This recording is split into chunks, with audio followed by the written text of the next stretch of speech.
در پارلمان اروپا با حضور رئیس جمهور برگزیده مقاومت، فراخوان اروپایی آمریکایی برای حفاظت از اشرف و ممنوعیت جابجایی در داخل عراق. 4 خرداد 1390، 25 می 2011.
ژنرال وسلی کلارک،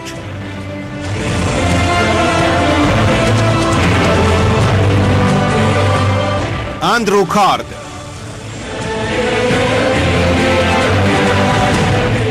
بیل ریچاردسون،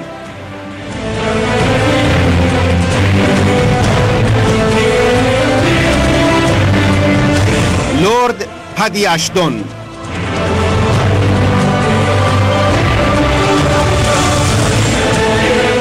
زلیکو،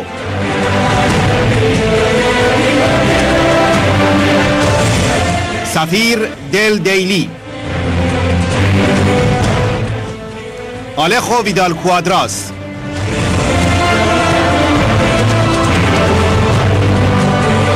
استرون استیونسون،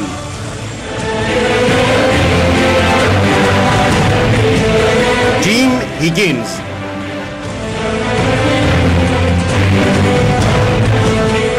ادیت بایر،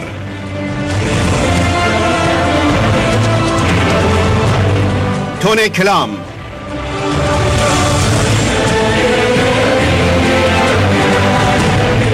پاولو کازاکا،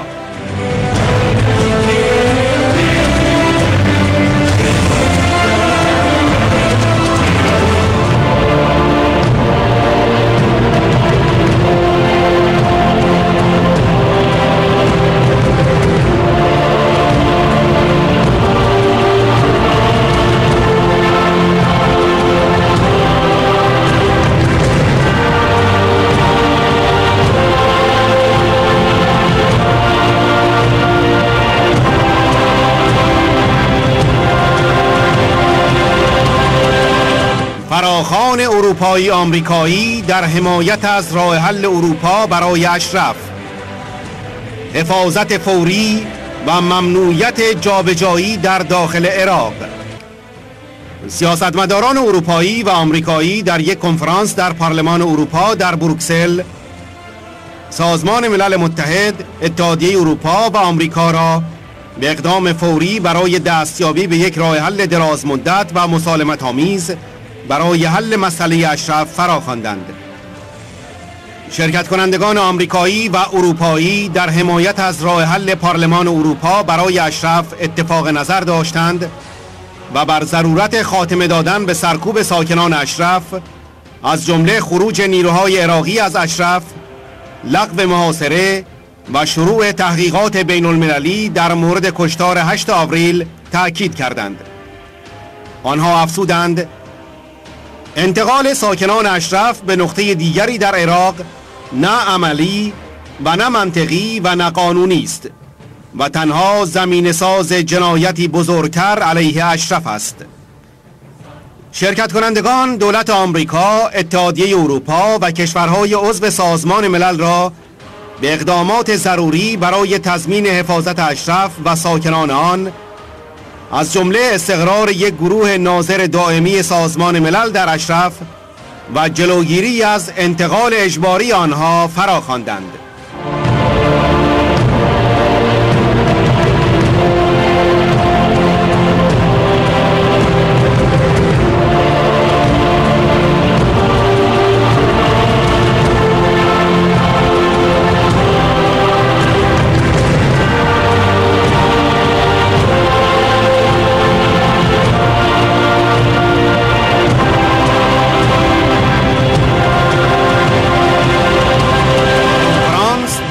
پارلمان اروپا با حضور رئیس جمهور برگزیده مقاومت، فراخوان اروپایی آمریکایی برای حفاظت از اشرف و ممنوعیت جابجایی در داخل عراق.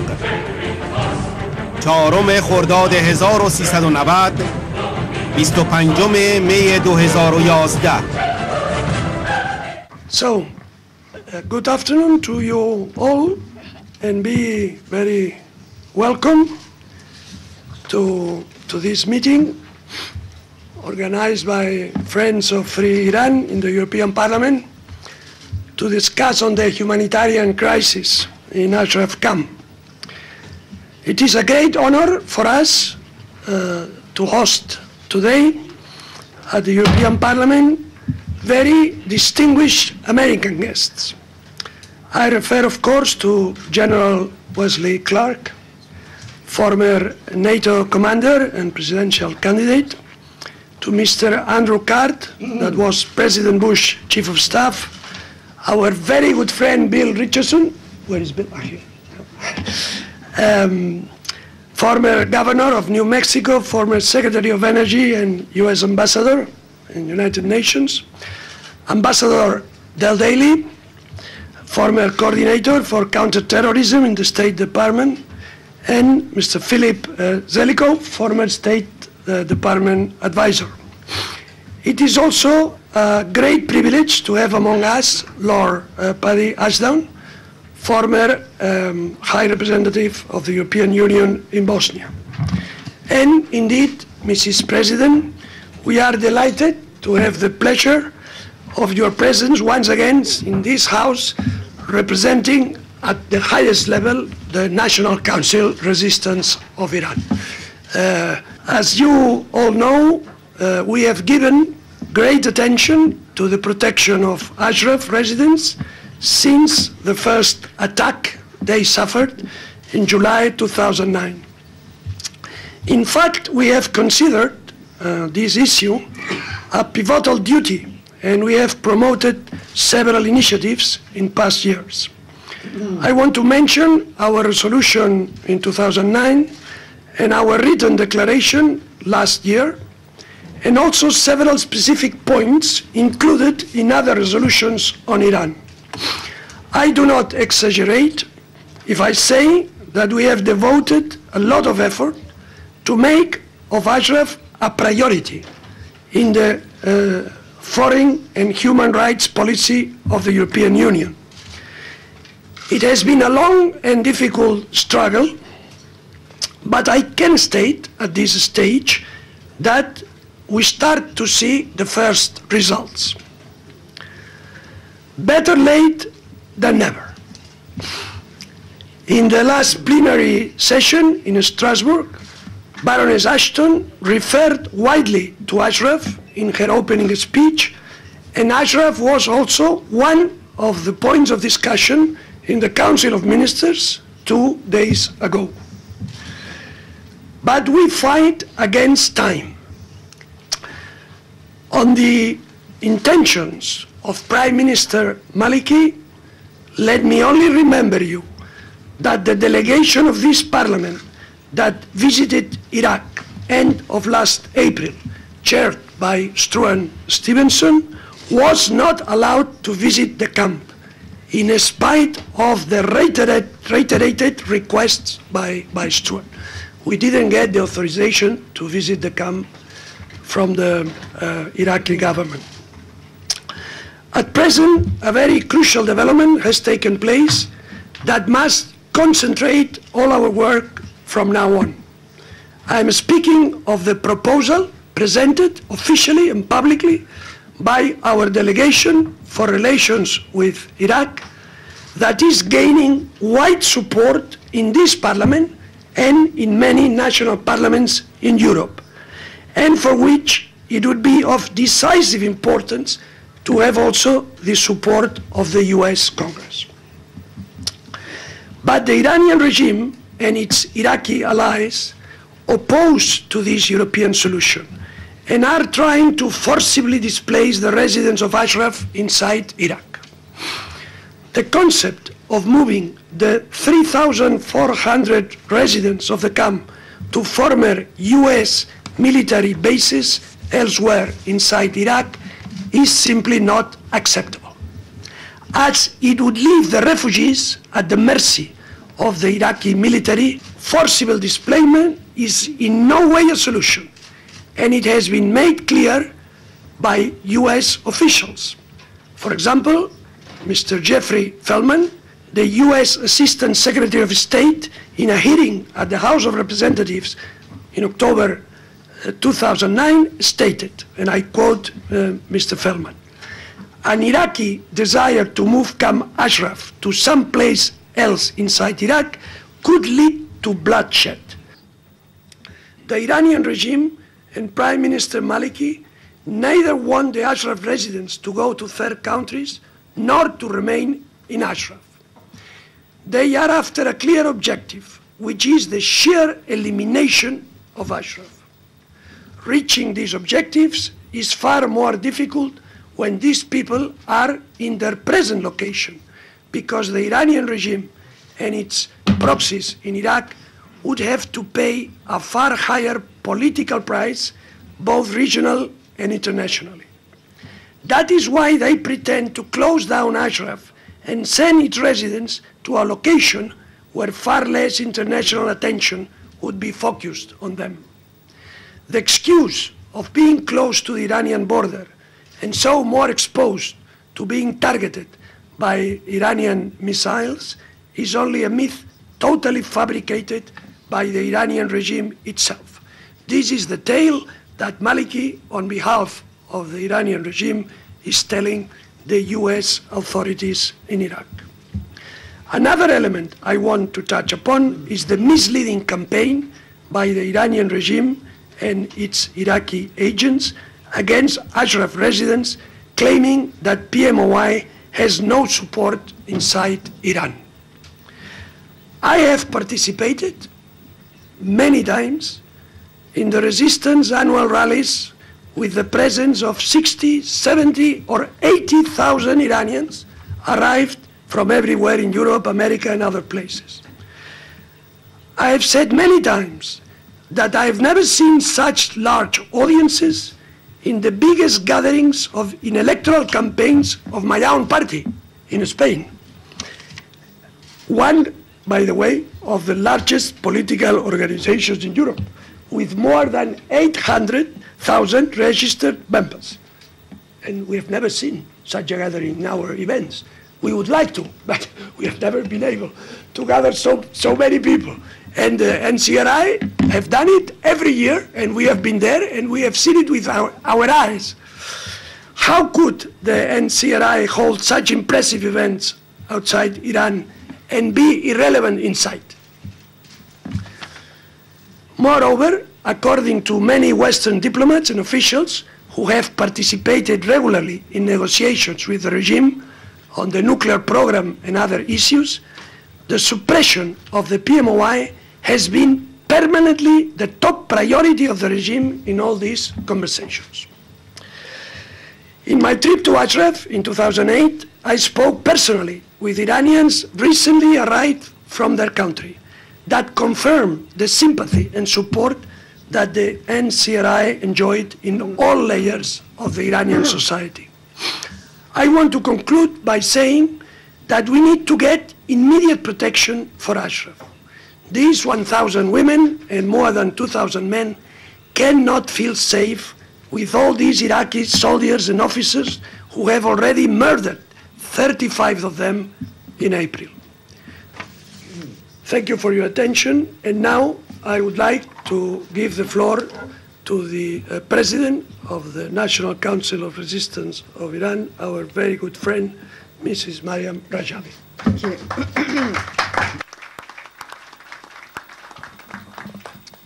Dr. Al Vidal Quadras, Vice President of the European Parliament, distinguished representatives, and distinguished guests from the United States.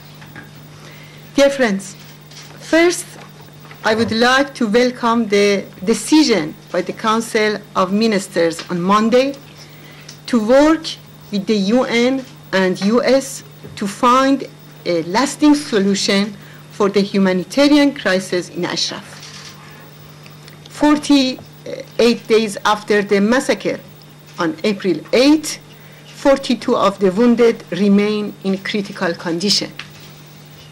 Despite the demand by the UN High Commissioner for Human Rights, there is yet to be an investigation about this tragedy.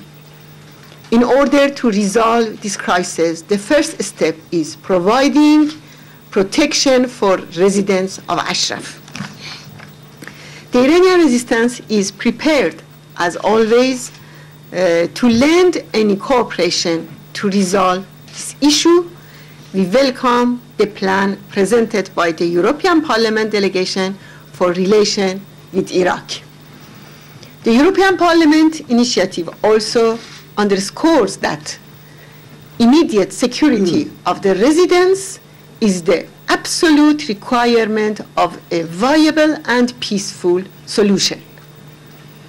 To avoid another tragedy, the EU should, in conjunction with the US and the UN, take immediate measures to protect the residents of Camp Ashraf. Under the circumstances, I warn that any forcible relocation is a prelude to massacre the residents. And I warn in advance that the international community and the US would be responsible for its consequences. In light of the Council of Ministers discussion on Monday, I ask Baroness Ashton to take all necessary measures to implement the plan proposed by the European Parliament. I also call on her to urge the UN to station a monitoring team in Ashraf and make the necessary arrangements in this regard to avert another massacre. The European Union and Baroness Ashton have the power and the means to do that, especially based on the principle of responsibility to protect R2P, which is currently being used in Libya and Cote d'Ivoire to protect civilians.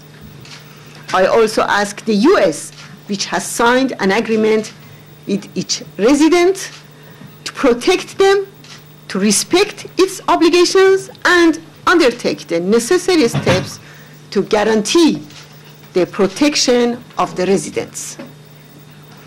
To ensure success for the European Parliament plan, I urge the US, the EU, and the UN to undertake the following urgent steps. 1.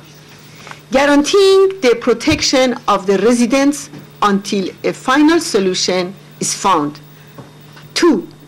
Undertaking the necessary steps to end the suppression of Ashraf residents, including the withdrawal of Iraqi military forces from the Camp Ashraf, removing the loudspeakers, and ending threats to murder the residents. 3. Ensure that the residents of Ashraf would not be relocated forcibly. 4. Recognize the legal status of the residents of Ashraf in accordance with international humanitarian law, human rights law, and especially the 4th Geneva Convention.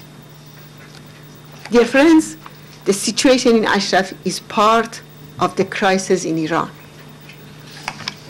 Growing public discontent has intensified in fighting within the regime. Khamenei's authority has been undermined and the regime has been weakened. Therefore, in order to counter this situation, mullahs have stepped up suppression and executions inside Iran. They are also intensifying their efforts to eliminate the democratic alternative to their regime, hoping that in the absence of an alternative, the current crisis will not lead to the downfall of the regime. The April 8th attack must be analyzed within this context. Given the circumstances, Iranian people expect more from Europe.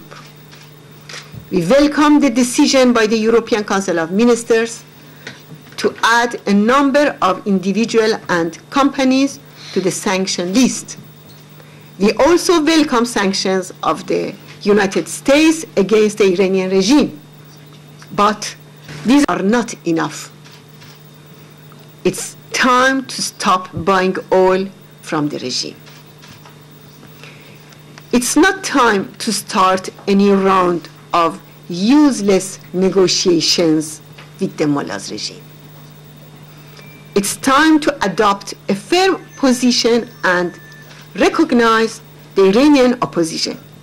Thank you all very much.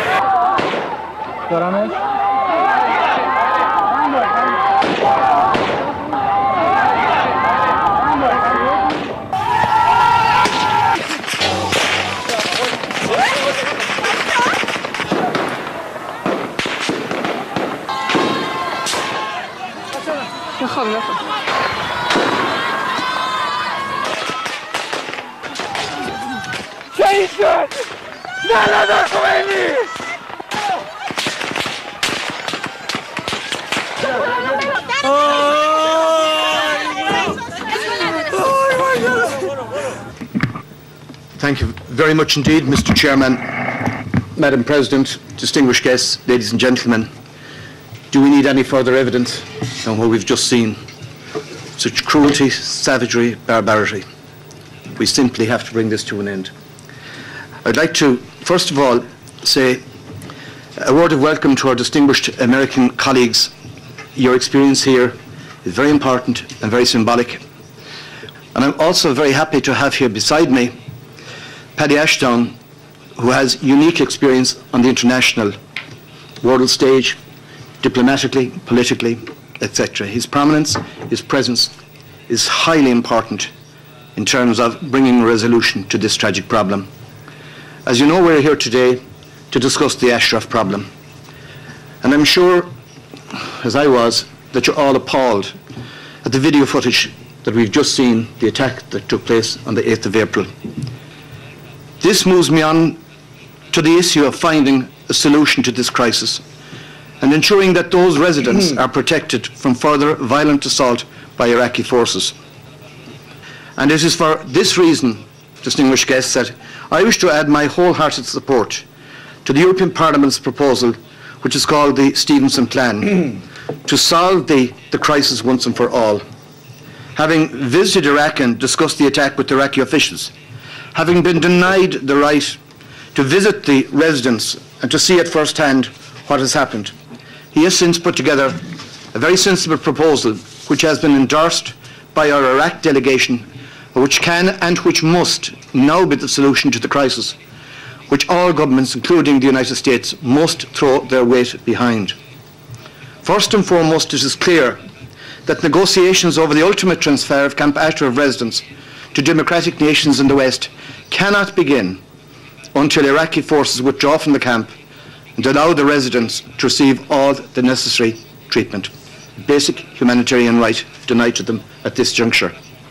This must in turn be followed by a full, independent inquiry into this attack that we've just seen so graphically illustrated in the video, and the return of all the belongings and personal items taken by Iraqi forces during the attack.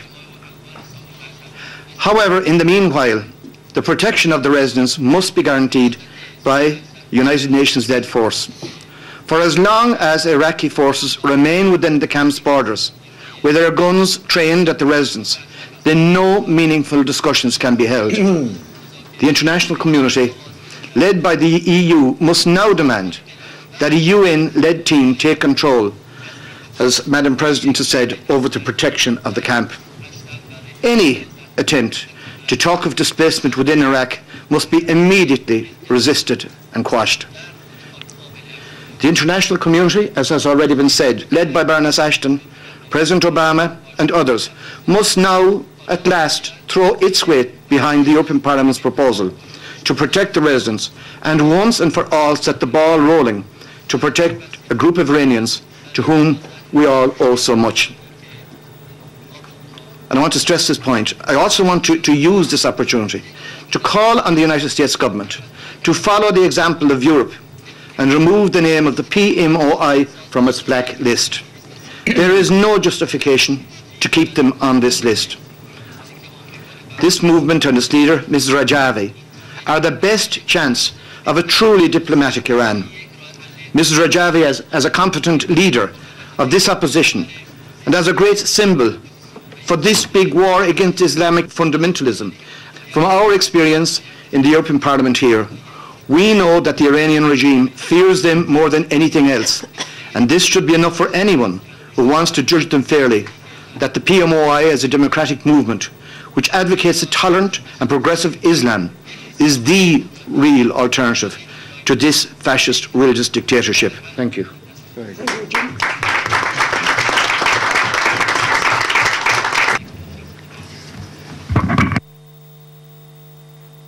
Thank you very much, Mr. Vidal-Quadras. And I would like to say first that I'm very pleased to be here with this distinguished group of Americans who have come to, in the hospitality of the European Parliament, to discuss what I think is a very urgent and important problem and a critical opportunity for the West. I'd like to begin by expressing my sympathy for those who were in Camp Ashraf and their loved ones. I've seen this tape 3 times. It never fails to impact me very strongly.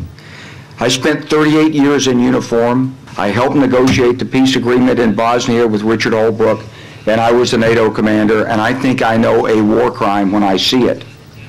And I think there should be an immediate action taken by the International Criminal Court to investigate what happened at Ashraf. Above and beyond everything else, this has the appearance of a war crime.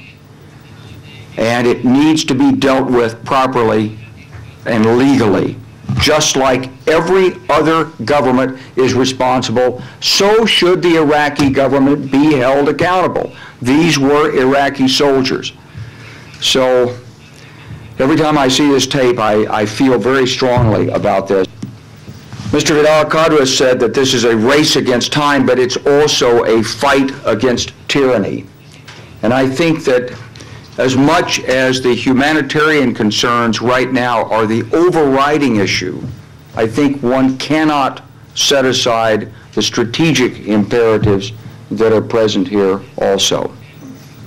The history is well known. In 2003, when the United States forces came in, we knew what the MEK was. We made relations with them. We promised them protection. If they disarmed, they disarmed. They received protected status under the United States and under UN authority when the United States. But I've seen no evidence that this is a terrorist organization. I've asked for this. None has been presented. I can see no reason why they should remain on the foreign terrorist organization list. None. After the 8th of April, people inside the government of the United States began talking about the inside Iraq relocation as a temporary alternative until an outside Iraq solution could be developed. Well, that solution has been developed. It's here in the European plan.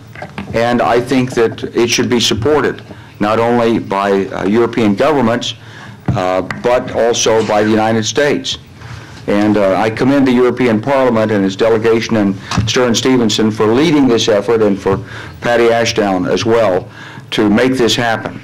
I also endorse the idea of a UN team, and I would like to suggest that this would be an ideal opportunity for the European Union to take leadership in providing the resources for this team.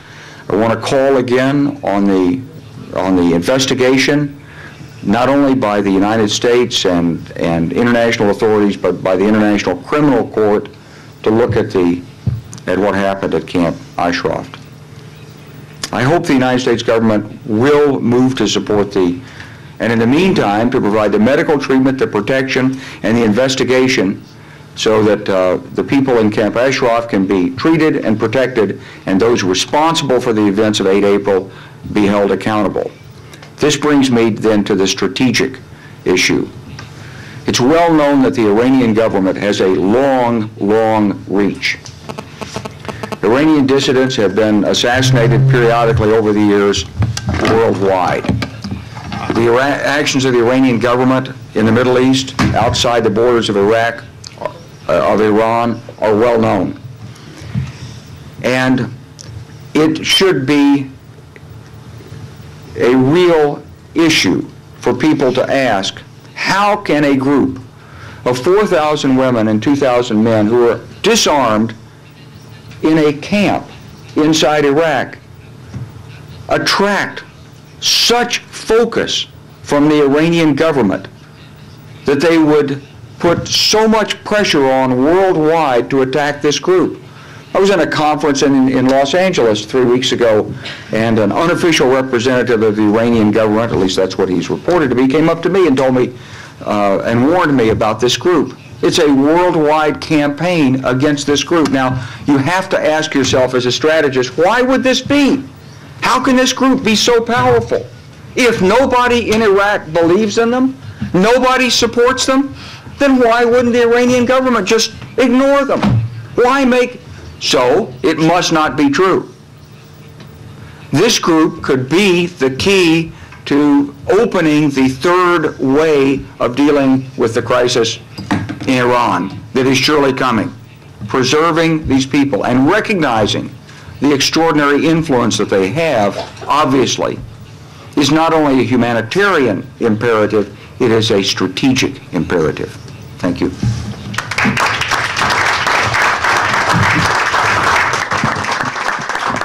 Madam President, thank you for being here and thank you for motivating us.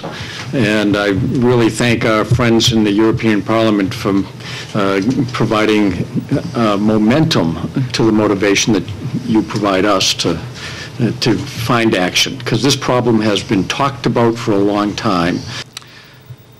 When they met, when the MEK met with General Odierno, he said that he appreciated that they would be helpful, but in exchange for saying yes, the MEK received a promise of protection. A promise of protection from the United States, a protection that was recognized by the United Nations. It was a very important commitment understood by the United Nations. Unfortunately, the United States and the United Nations did not keep their end of the bargain.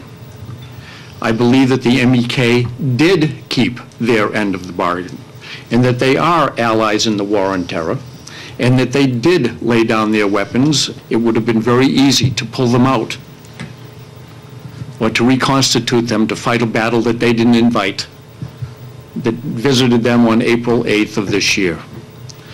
The evidence that we have seen of that attack on April 8th is undeniable.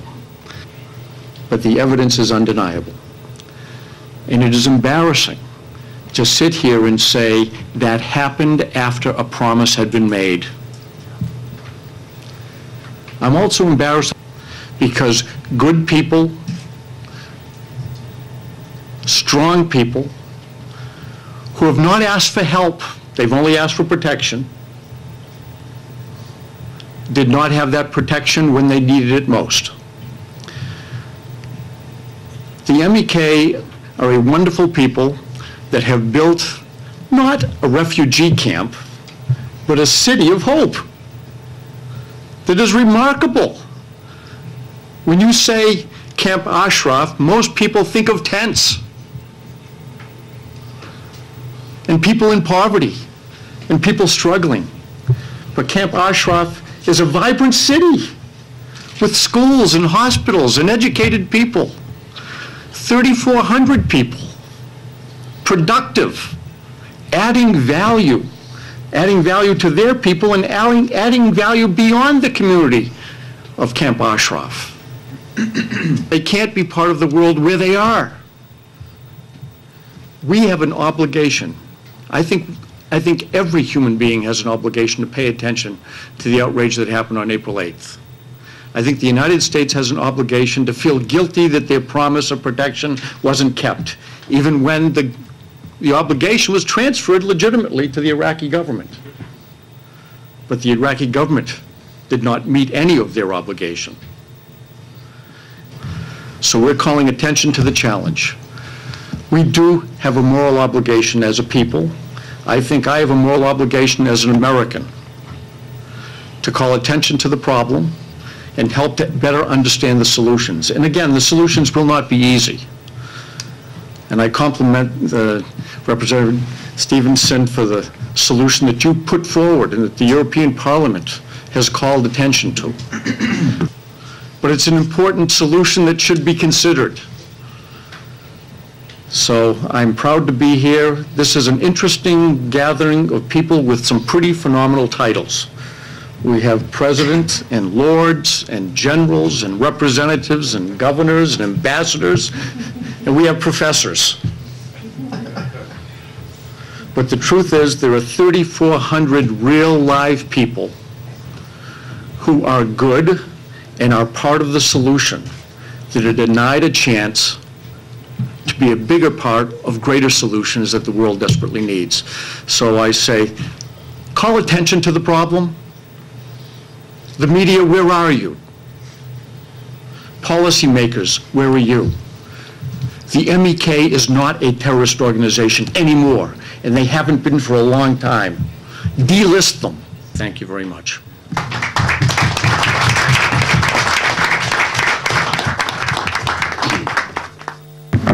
Thank you. I remember being here in Brussels about 3 months ago, and it was a similar kind of conference.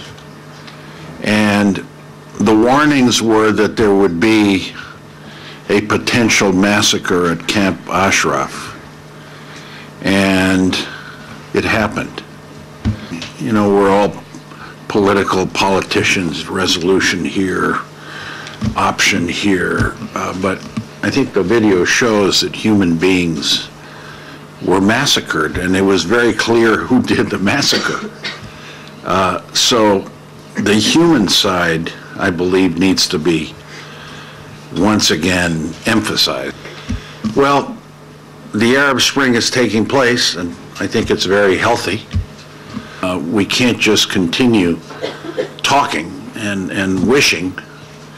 So the first step that I think has to be looked at is obviously that the European Union has taken the lead.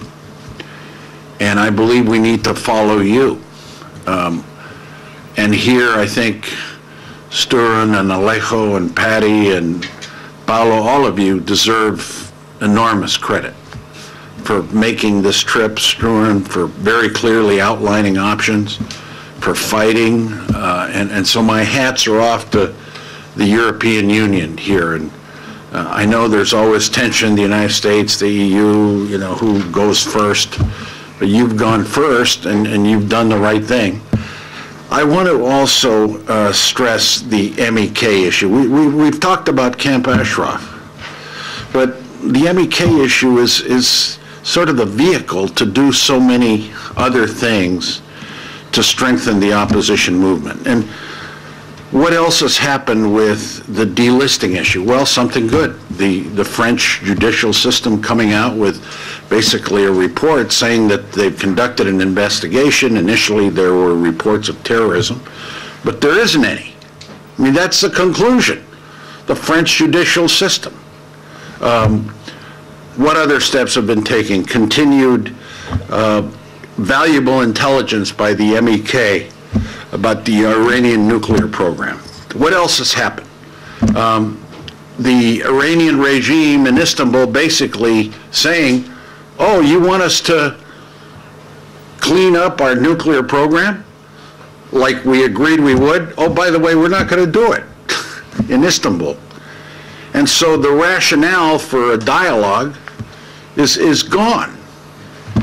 And so somehow, I believe it's important that we focus on the immediate issues. And I think, Sturan, this is why I asked for your memorandum that comes out with several very good recommendations. But have we exhausted all options to treat these human beings decently? I suspect we have. The other alternative that I heard of moving them around military bases in Iraq makes no sense. It makes no sense at all. I don't know why it's even on the table. And so what I believe we need is a combined effort of the European Union taking the lead, and I'm not saying the United States government should not participate. Obviously, we should, but we're a little behind on the policy. Get the United Nations, get some military strategists to come up with some ways that we can provide some of this protection. And then I believe what is needed is something that hasn't happened. Now, we have all these meetings. They're all very productive, bipartisan. You know, Andy Card and I agreeing on something that's historic. But you have bipartisan support in the United States. You've got strategic leaders like Wes. You know, you've got Zelikow, intellectuals. He's an intellectual, by the way. You'll hear him. You have broad base of support in the European community and the United States. So I think what is also part of the strategy should be a way to focus international attention on this. And I think it's important that obviously political leaders get together and do this. I want to just one more time to Alejo, to Sturan, to Paolo, to the Irishman, Jim, to Patty, you know, great work. God, if you hadn't done this, I don't know where this issue would be. Your leadership has been great, and I wish I could simply say to you that everybody should listen to you. They should, but my hat's off to you, and Mrs. Rajavi, to you too, and your movement and your people, the people that are always back you up. You know, let's not be pessimistic here. Thank you. Thank you.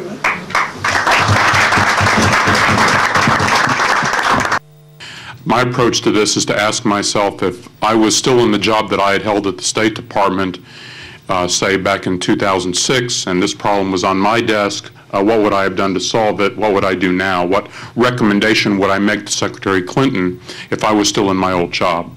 And so that's the approach I took here. I'll start out with two observations. The first observation is about Iran. I want to second Patty Ashdown's opening comment about this, about the way in which you bring the Iranian issue into this issue. I came by those views from a variety of perspectives, including working on the effects of the Iranian proxy war that they were waging against our forces in Iraq, in which Iran supported, directed, trained operations that killed many U.S. soldiers, and I saw some of the impact of that very directly. So I have pretty hard views about the Iranian regime. I offer three suggestions that echo some of the things that others have already said as to what can be done. I actually think this is a doable problem. I think this problem can be solved, and I think the next 6 months is the period in which it must be addressed. First, I very much agree that it's a precondition for any effective solution for the United States to delist the MEK. And there's no need for me to recapitulate all the arguments on that. Del Daly is probably the most qualified person in this entire room to offer an opinion on that question, since he saw these issues on his desk operationally and had access to all the relevant information. So I simply am happy to skate along in his jet stream. But it's really important that you delist the MEK. The second major point then is clear acceptance, unequivocal acceptance, publicly understood acceptance by the people in Ashraf of the European Parliament-style proposal for voluntary resettlement outside of Iraq without any preconditions except those related to the safety of the people involved. Third point, as the United Nations must therefore say that it will do what it can to prepare the way for such a resettlement and accept the responsibility. The United Nations would then request protection from the United States forces. So the way the issue would be framed is the UN will do its best, and the UN has lodged a request to the United States government to provide protective forces for its mission in Ashraf that is taking the names. That will put U.S. troops back in Ashraf on the scene. That's the indispensable thing. Now you'll notice that I think an interim step of moving them someplace else in Iraq preparatory to this will actually be a huge and very costly diversion of energy that actually will make the problem harder to solve. I want to end by thanking the role of the European Parliament and of Mr. Stevenson and all the Friends of Iraq who've been joining with him and who are here around this table in their efforts. Your work actually may be indispensable. You're providing some of the diplomacy that may intermediate the discussions between the people in Ashraf and the United Nations that might actually help frame this issue and set it up so the issue can be resolved peacefully. Even if the EU can't provide the troops, the EU can provide a lot of the diplomatic energy and effort that could be the key to a solution.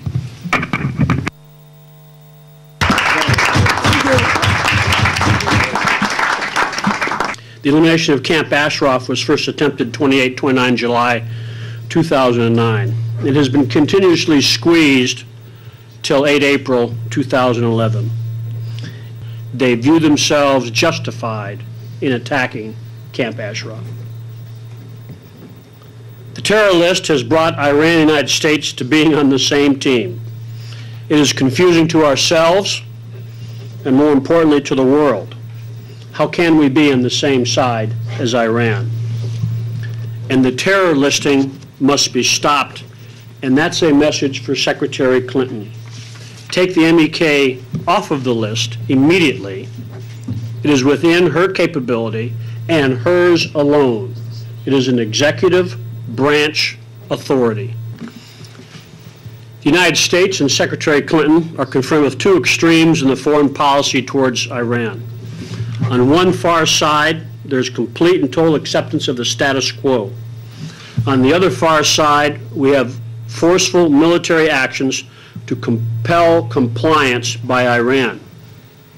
Most unfortunately, acceptance of status quo is the weak and ineffective imposition of 3 UN Security Council resolutions.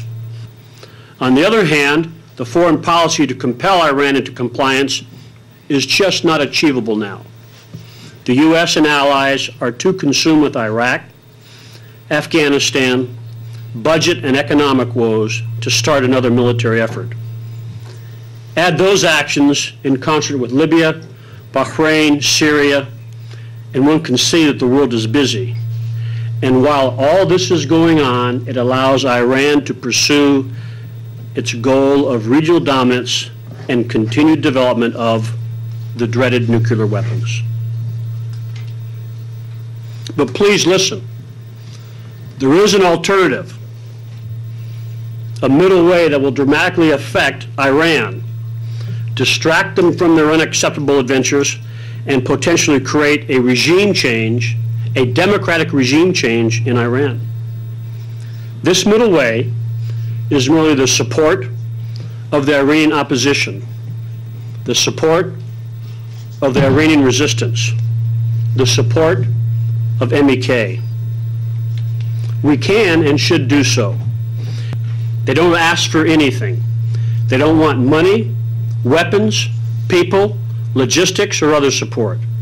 They just want to be able to restore their homeland by themselves in accordance with the 2004 Statement of Principles as spoken by Madame Rajavi. We must not stand in their way. The immediate revocation is essential. And we can do so because the petition remains with the U.S. government. The federal courts in July in Washington, D.C. directed the State Department to, quote, reconsider its opinion, unquote. The U.S. government already is 70 days late. The court saw no classified or unclassified evidence to retain the terrorist designation. The D.C. Appeals Court is consistent with the European Union, United Kingdom, and France, all of which have delisted the MEK within the past 2 years. There are over 130 congressmen who supported their delisting. A similar resolution with both bipartisan support are in both houses circulating now. Certainly the State Department can decide on an enlightened and informed and relevant foreign policy that protects the United States, the Middle East, and the people of Iran. Taking the MEK off the terror list is one thing that must be accomplished. The second is the protection of the residents of Camp Ashraf in accordance with the Geneva Convention, in which the residents are designated as protected persons. This protection should be led by the UN, UNAMIN, and security provided by the U.S. troops that would go to Camp Ashraf.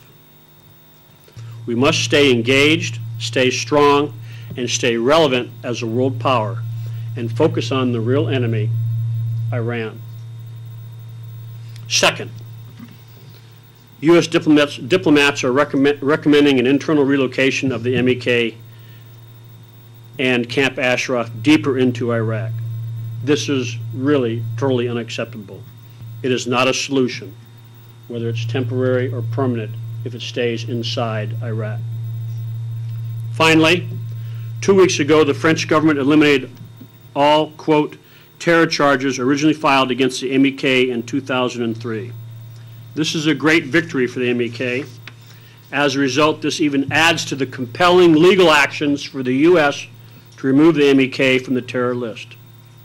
Any exchange of intel on the MEK by governments during the time frame of 2003 or later should also be eliminated. The strongest U.S. war on terror allies, UK, France, and the Western nations of Europe, have taken the MEK off the terror list. We are compelled to do the same. In closing, we Americans as a nation must focus on our key objective, Iran. The MEK is the best dissident group, the best resistance group to prevail over the mullahs in Iran. Let's delist the MEK now. As the Arab Spring grows, let it this time be different. This time we must have a regime change to a democratic society in Iran. Thank you.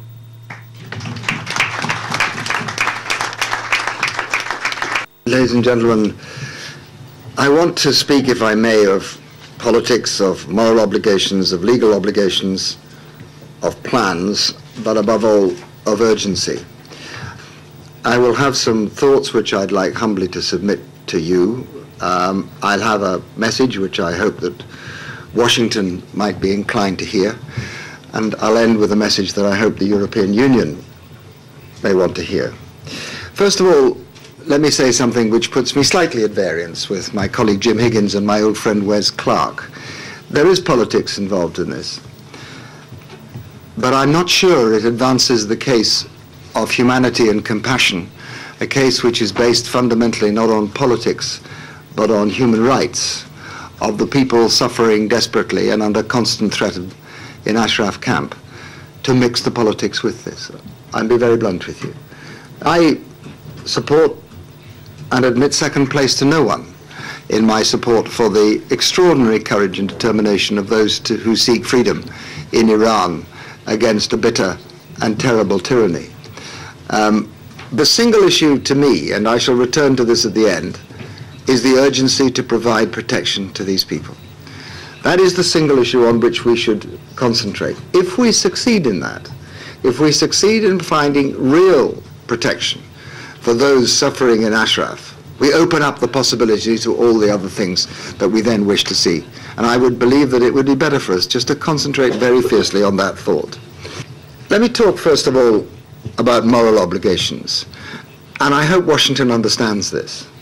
They have a moral obligation here, a direct moral obligation. If you saw that video, every single one of those slaughtered before our eyes on that video was carrying a personal certificate signed by Washington, promising to secure their protection in the future.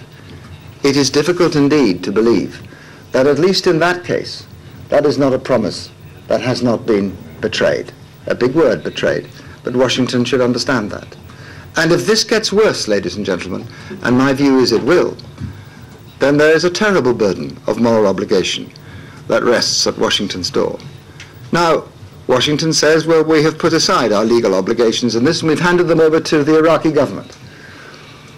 Well, maybe you can put aside a legal obligation, but ladies and gentlemen, you cannot put aside a moral obligation. And what is more, you cannot put aside the blame that will attach to Washington and no one else.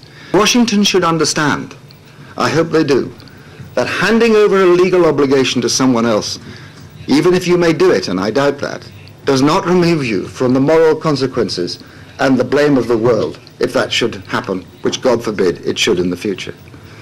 My second point, Mr. Chairman, and not wishing to go on for too long, is the legal position here. Well, there are those who argue, and I'm one of them, that these refugees have the direct protection of the Fourth Geneva Convention for Refugees. It is said that they were granted the protections of the Fourth Geneva Convention because the place was at war, but once the fighting finished, that protection is removed. I can find no legal precedent for that concept. The refugees in Bosnia had the protection of the Fourth Geneva Convention. That did not end, as Wes Clark will remember, when the war finished. It ended when the condition of those refugees was assured in a proper and decent way, even beyond the days of conflict. And then there is a second issue, which I think Washington does understand, that it is illegal, allow me to say this again, it is illegal under international law to forcibly relocate refugees. It can only be done on a voluntary basis.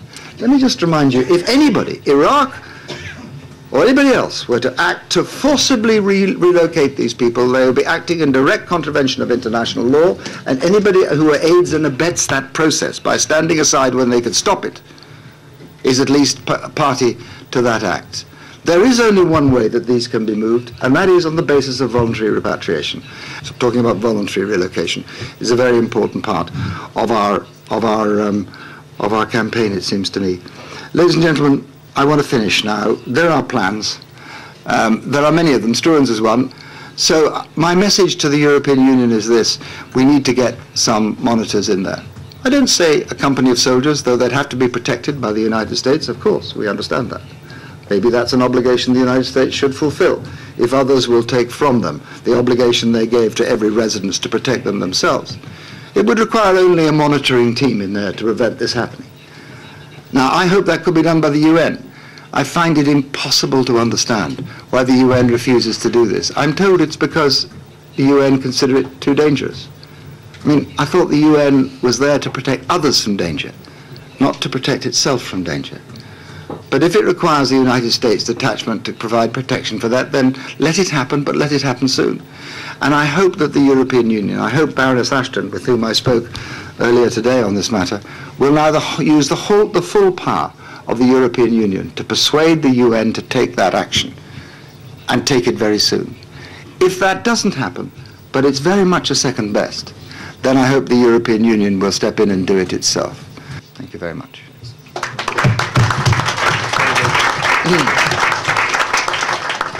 Thank you very much, Alejo. And can I add my welcome to all of our distinguished guests who've come across the Atlantic to be with us, and my good friend Paddy. I think we should go back to the beginnings. I think we have to unravel why we're here.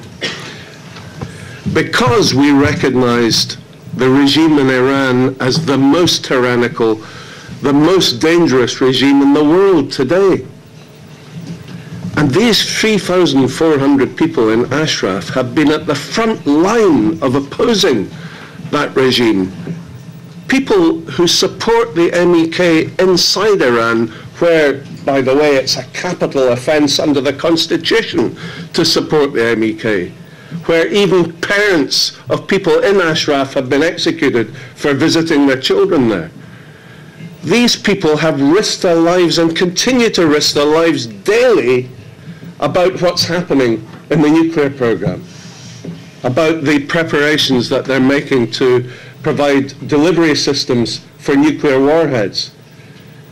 And yet, how do we treat these people? How do we treat the MEK and the people in Ashraf? Well, We treat the MEK, the PMOI, by putting them on our terror list. It was Bill Clinton's initiative, and the reason was they were trying to appease the mullahs in Iran. That's been made evident. We've found the evidence to support that contention clearly in recent years. And when we challenged the evidence that was supposedly classified in the British courts, and that evidence was forced into the public domain, we discovered that much of it, huge volumes of it, in fact, were based on propaganda provided by Tehran. I mean, this was absolute rubbish. I would use a stronger Scottish word, but I think in present company, it was rubbish. Baseless, ill-founded rubbish. And the judges threw it out without hesitation. And of course that then led to the delisting in Britain and then the delisting in Europe. And it's the same so-called classified evidence that has been used to sustain the listing of the PMOI and the NCRI in Washington. And God help us, the days of appeasement of this horrific regime in Tehran are long gone. Please, God, the State Department, wake up and listen to their own courts and take the PMOI, NCRI off the terror list in the US. That would make a huge difference. That would enable us then to take forward some of the proposals we've been discussing today. The Americans, as we've heard, withdrew from Ashraf, then the UN withdrew, and this was after a massacre took place in July 2009, which we warned before it happened was going to take place. We were ignored. 12 people were killed, dozens were injured. We warned again and again that this was a precursor to a bigger massacre. We warned vehemently when we saw the troop movements, when they started gathering around Ashraf in April. I was personally sending emails to the White House, to Cathy Ashton, to the foreign ministers around Europe, and we have to regard these people as human beings who require our immediate protection. Now, when I was in Iraq 3 weeks ago, just shortly after the massacre, we met with virtually all the senior people in government, apart from Nouri al-Maliki himself, who had gone to South Korea. And with President Talabani, with the Foreign Minister Zabari, with Najafi, the Speaker, with Masoud Barzani in Kurdistan, and senior members of the Kurdish autonomous government, we raised our anger and frustration and concern over Ashraf. Again and again, we said, this has been an absolute test of your so-called government of national unity, and you have failed the test. How can you sit back and allow a massacre like this of unarmed civilians to take place? And we were left in absolutely no doubt that the Prime Minister has taken the power of the Defence, Security, Interior ministries into his own office. Those ministries have never been filled. No ministers have been appointed. I went to Paris. Over 5 hours of meetings, we came up with an option. We have taken that option to the Delegation for Relations with Iraq. It has agreed. The Parliament agreed. This morning, I unveiled the option to the AFET Committee, the Foreign Affairs Committee here in the Parliament. They have agreed to it. It is receiving widespread agreement. It's been sent to Cathy Ashton. It's been sent to the 27 foreign ministers, to Barack Obama. It is widely now being circulated, and as you heard, the foreign ministers discussed it on Monday at their meeting. Cathy Ashton, after Monday's meeting, made another statement condemning the aggression against Ashraf and calling for a humanitarian approach to the 3,400 people there. I repeat what I said at the beginning. They would cede the resistance movement to the tyranny in Tehran around the whole of Europe and the West. What on earth are we hesitating for? And let's do it fast. Thank you very much.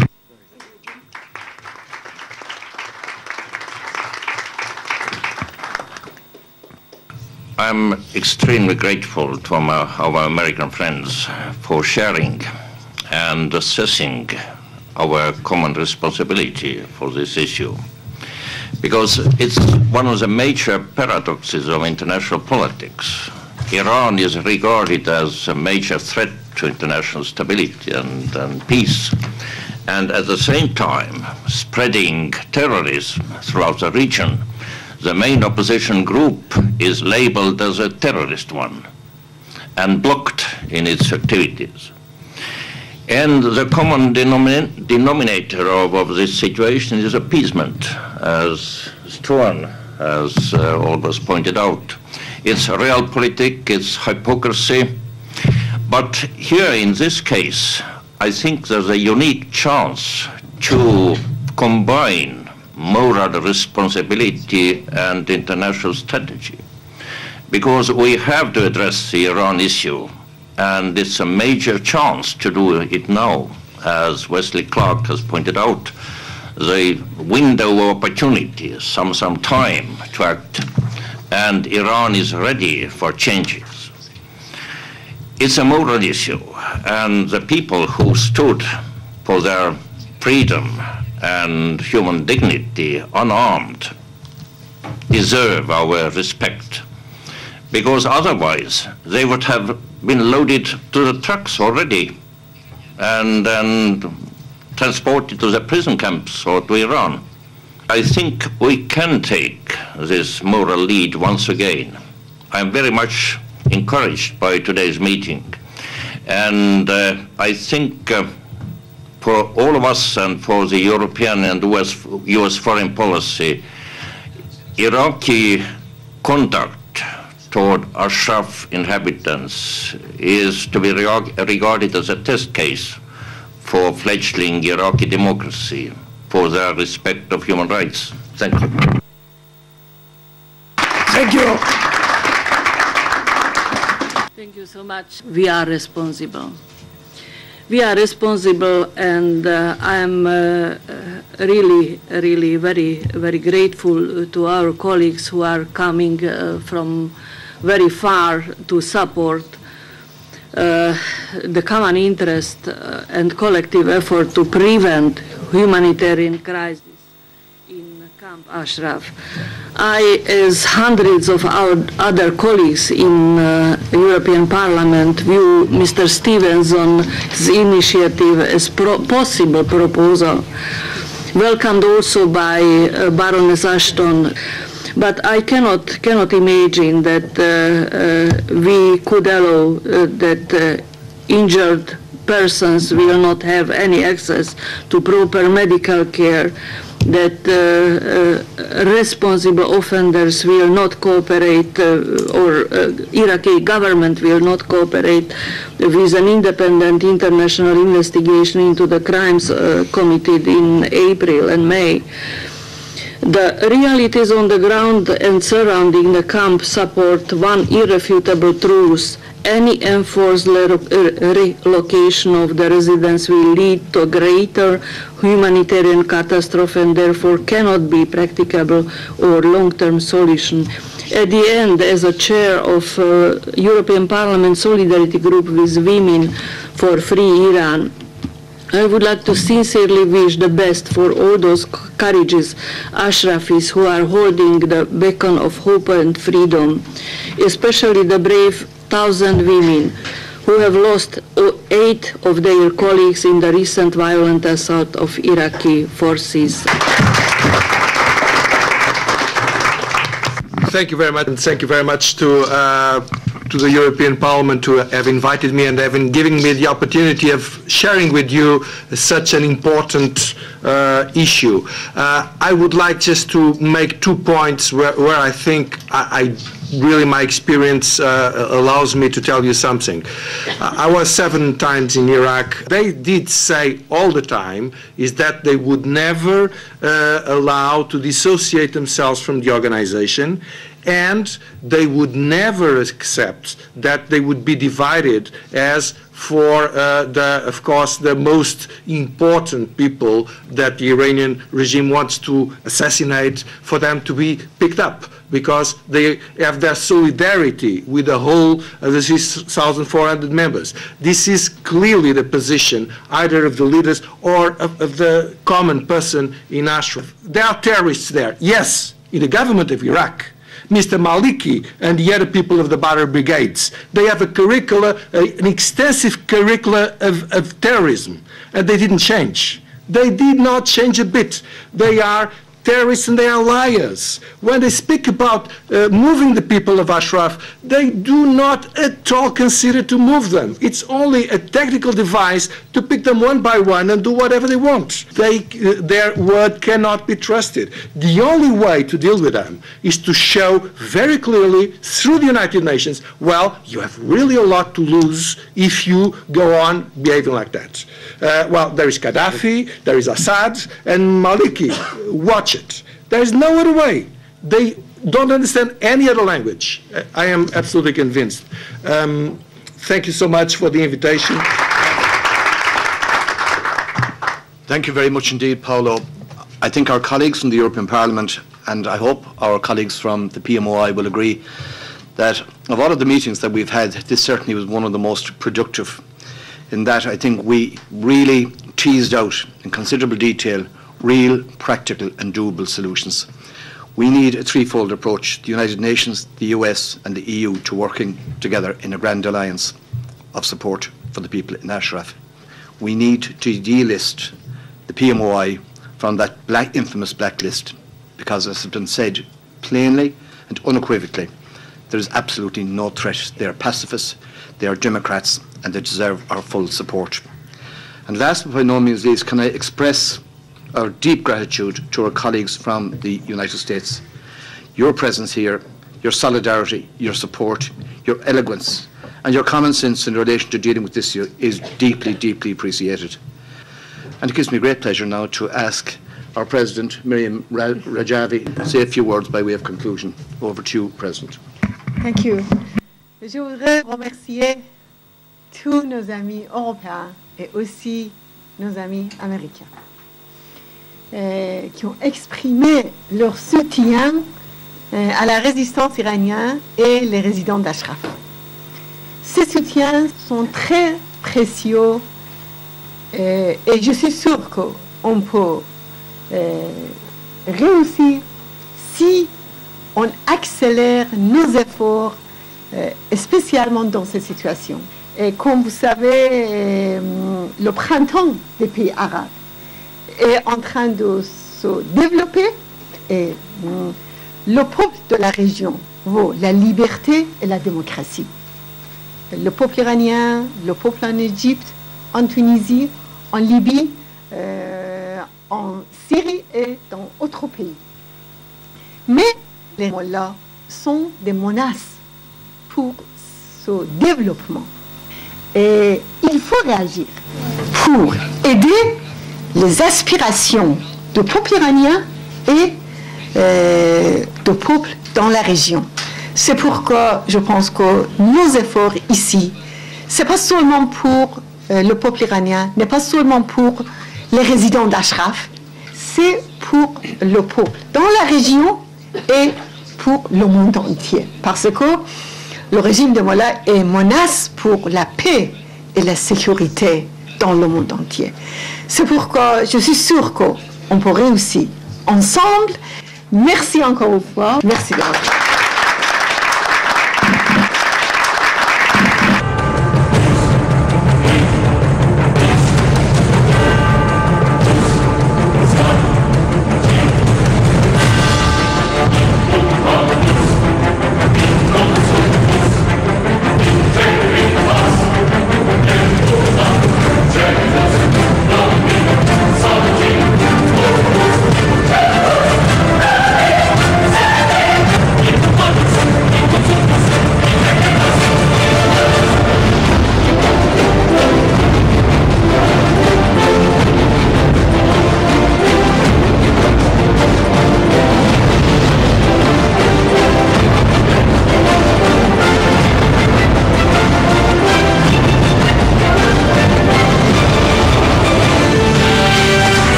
خبرگزاری فرانسه، کنفرانس بین المللی در پارلمان اروپا، هشدار به جامعه بین المللی، حفاظت بین المللی اشرف.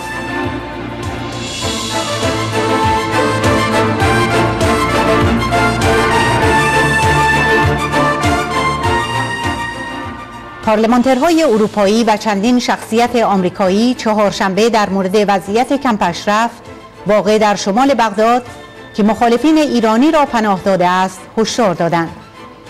آلخو ویدال کوادراس، نایب رئیس پارلمان اروپا، در جریان سمیناری که در پارلمان اروپا در بروکسل برگزار شد گفت حدود 3400 نفری که در این کمپ اقامت دارند و تحت فشار ارتش عراق می باشند باید توسط کشورهای اروپایی مورد استقبال قرار گیرند.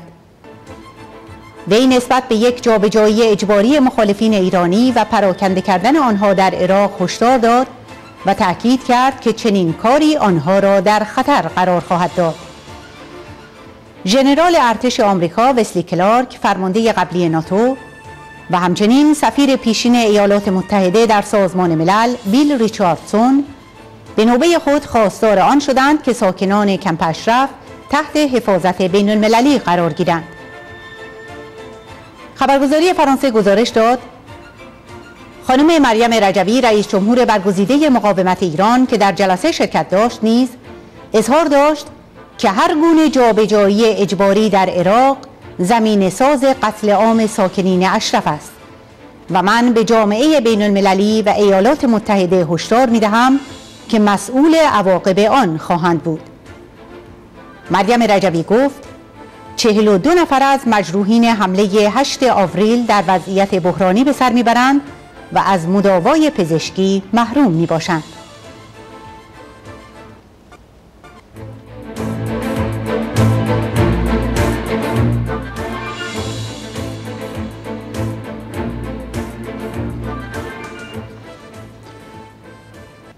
آژانس عکس گتی ایمیج سخنرانان در کنفرانس بین المللی در بروکسل، یافتن راه حل دراز مدت برای اشرف.